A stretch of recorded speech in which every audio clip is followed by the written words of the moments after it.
The CCIE is one of the most difficult IT certifications that you can earn. So today I'm going to go through the process that I went through to get my CCIE. Hi, I'm Rich. Welcome to the Rich Tech Guy channel, and today we're going to discuss the CCIE. Now before I go further on to this, I'm just going to ask you to please hit that like button, hit the subscribe button for more content from this channel, and now let's dive into what it takes to get a CCIE. Now, what I'm going to do is I'm going to go over my path and what I did. And the thing I want to emphasize here is that there are many paths to the top of the mountain. I'm going with my path. I'm going to explain what went on. But ultimately, you are going to have to choose your own path. But there may be some aspects of this that you can utilize in your journey to the CCIE. So let's go back to 2009. Where I was just starting out my career and I was looking for something to move in a direction with career-wise. And while I was working my regular day job at a major IT and computer distributor, I started taking night classes at a local college. I enrolled in the Cisco Networking Academy program there, and I went through the CCNA program. Now, over the course of 9 months, I went through all of the CCNA classes, and afterwards, I tested for and earned the Cisco Certified Network Associate. Now, at the time, the company that I was working for, we were a major IT and computer distributor, but we did not do Cisco. So, what I was looking for at that time was something outside of the company, but within a couple of months of me earning the Cisco Certified Network Associate, there was a big announcement at the company that we were going to start working with Cisco. So this created some new opportunities for me. And as we began deploying Cisco and working with that technology, I managed to secure a role that put me right into the heart of building out Cisco solutions. With that, I then went back through a company-funded program to earn the CCNP, the Cisco Certified Network Professional. Now, what I did was I went right back to that same college and enrolled in the Cisco Networking Academy program there again, only this time to go through the CCNP classes. Now, again, over the course of about 9 months, I went through the curriculum, and each class corresponded with a CCNP test with the structure that went on at that time. This was 2010, 2011. And so with the completion of each class, I took the associated CCNP test. And everything went great for the first two. The third test, I actually did not pass on the first attempt. Went back a week later and passed it. So it was definitely a challenging program, and the CCNP, even today, on the current setup, is still a challenging program. Now, about a year later, I had the opportunity to go to Cisco Live, Cisco's massive technology program, and what I went through there was I decided to take the CCIE written exam. As an attendee at Cisco Live, you do get a free exam attempt. So in taking the CCIE, I figured, you know what, I'm going to take it. And I did study for it, but I was really just looking to see what was on it. And hey, if I passed it, great. If not, I knew what was on it. I knew what I needed to drive for to hit that next level beyond the CCNP. Now, at Cisco Live, this was 2012, I passed the exam, the written exam. It was an intense exam, as it should be. And this basically finally clicked in my mind that I can achieve the CCIE. You know, when I was sitting in those Network Academy classes, I kind of looked at the CCIE as just this high-level certification that I probably wouldn't get to. But as soon as I passed that written test, I was like, you know what? I can do this. Now, my first attempt toward the CCIE through this actually revealed what I'm going to give as my first major tip for the CCIE program. and that is you need a support network. Okay, so when you're doing the CCNA and the CCNP, you could actually do that on your own. That, in my opinion, you can study for that. You can even self-study for that. You don't have to go through a program, although one helps, particularly the Cisco Networking Academy program. But you could still do it on your own. With the CCIE, you may be able to get through the written test on your own, but when it comes to the lab exam, that is where you need a support network. You need a support network both personally and professionally. Now, personally, I had the support network with my wife, with my parents, but professionally, it was lacking. The position I was in at that time and the manager that I had, there really wasn't any support for me to go beyond the CCNP.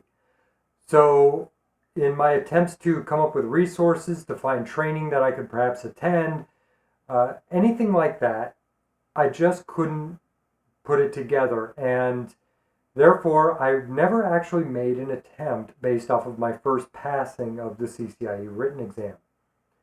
Now, flash forward a couple of years, and I had changed positions within the company, and I was working for a manager that understood the level of support needed.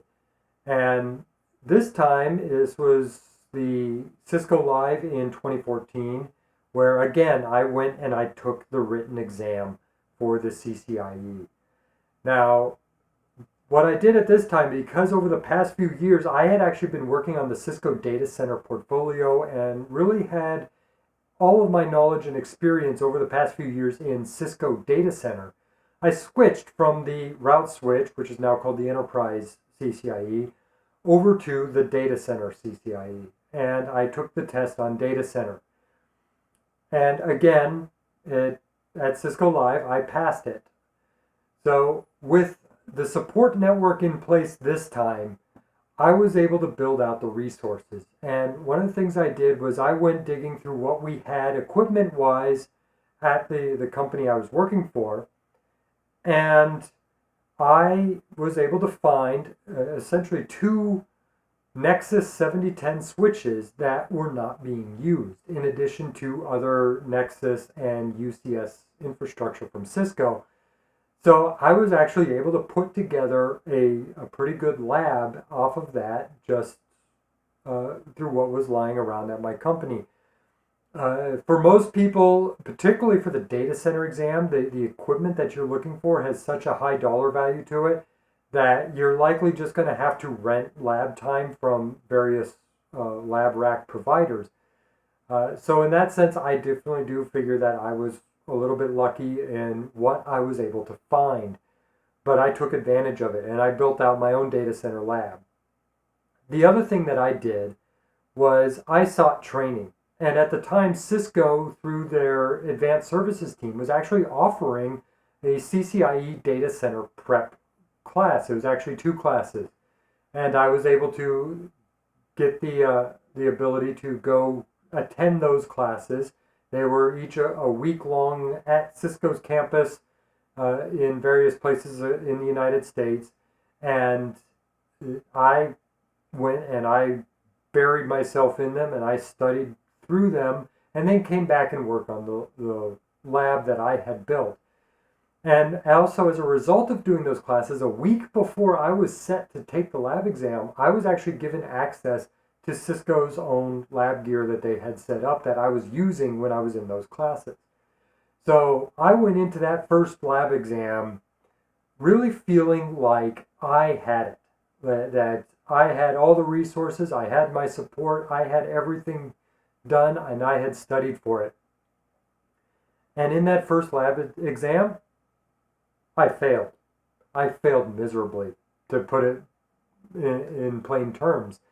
In fact, I even knew by lunchtime that I was not going to pass. The CCIE exam, the lab exam, is a very difficult exam. And what I did was I then decided to switch gears after lunch because I knew that I basically did not have a chance at this. Now, this is my second tip for the CCIE. Know how to handle failure, because this lab exam is so difficult. you will likely experience failure in your attempts to do it. What I did during the entire afternoon I had from lunchtime on was I just simply sat there and I went through everything on that test. And I just looked at what I needed to achieve, the objectives, logging in, I looked through everything on the equipment and really just committed that to memory. As soon as the lab exam was over, I went right back to my hotel room, I pulled out my laptop, and I just took everything that I had memorized and I committed it and just put it into the laptop. And just stored it there. Those were now my official notes that I had for future lab attempts. Now, after that, I just needed to mentally decompress, and I'll just tell you that at the time, Interstellar was in the movie theaters. My hotel was right next to a movie theater, so I went and saw Interstellar after I had just mentally downloaded everything onto the computer. The next day, I flew back home, and I went to work again. For 4 months, I studied the CCIE lab, knowing what I had based off of my experience. And I went through and I worked through the lab that I had built. Now, unfortunately, I didn't have the classes again, but and I didn't have access to the resources that those gave me, but I still had the very well built out lab. 4 months after my first attempt, I made a second attempt. This was March of 2015. I went in there, and the first half of the day, I was doing great. Everything was going along fine. Got to lunch. I'm real confident. I'm feeling great about this test. But then in the afternoon period, I hit an issue, and I was getting an error that was basically preventing me from going any further and from meeting course objectives or the lab objectives. So this, of course, caused a problem, and I'm spending the entire time troubleshooting, wasting time, and it got to the point that I knew I was not going to pass on this attempt. So again, I committed that error that I was receiving to memory, and continued to look things up, go over anything that I might have missed previously. So once again, I went back home and I began studying, having failed the lab exam for the second time. Now, I went through the error that I was encountering and troubleshooting and researched that, and I found out what it was that was causing it and how to resolve that, which, by the way, when I figured it out, I was quite upset with myself. It actually turned out to be something fairly simple, but it was still an attention to detail thing. Now, over the next 4 months, I continued to study and work through the lab. I actually created the error that I had and cleared it, and just made sure that I was set to go into this on the third time. Now, my third attempt at the CCIE lab was much better. In fact, I actually wrapped up all the lab objectives with 2 hours to spare on the time. And so then I spent an hour going back through, and I worked through everything again, just checking all my work, making sure everything was good. I saved all the configs, copy, run, start on all the switches and everything, making sure everything was saved just out of sheer paranoia, and that maybe I'd missed doing that and it might get wiped in the grading process. But essentially, I then left that third lab attempt feeling extremely confident. At that point, it's kind of, you're in this, there's nothing you can do. Again, the hotel was next to a movie theater. I went and saw Jurassic World. Not as good as Interstellar, by the way. But I will just say that it was kind of a bit of a torturous thing, waiting, thinking that I had this. I knew I had it, but just waiting for that final result to come through. And at about 1:30 in the morning, it came through, and it was a pass. And of course, I was super excited, super happy. I had actually achieved what I'd set out to do. I got the CCIE. So my third tip for preparing for the CCIE is this is a marathon, and you need to prepare for it like it is a marathon. You don't just slap this together and think you can just go out and do it. Okay? All in all, from the time I started studying for the data center written exam to the time I passed with a CCIE in data center was about 18 months. So that was a year and a half. Now, like I said, part of that support network is even the personal side. You need those around you personally to understand that you are going to be committed to doing this and you're not going to have much free time. You're focused on getting this done. And the first attempt I went through, I thought I had it. I thought I was prepared. I thought I had all the resources available to me, that I had this done, and I was not prepared at all when I actually sat down for the lab. The second time, it was an attention to detail issue that tripped me up. So make sure that you are truly committed to this. You are committed to the long haul, and you are going to prepare with every little detail that you possibly can in order to pass the CCIE.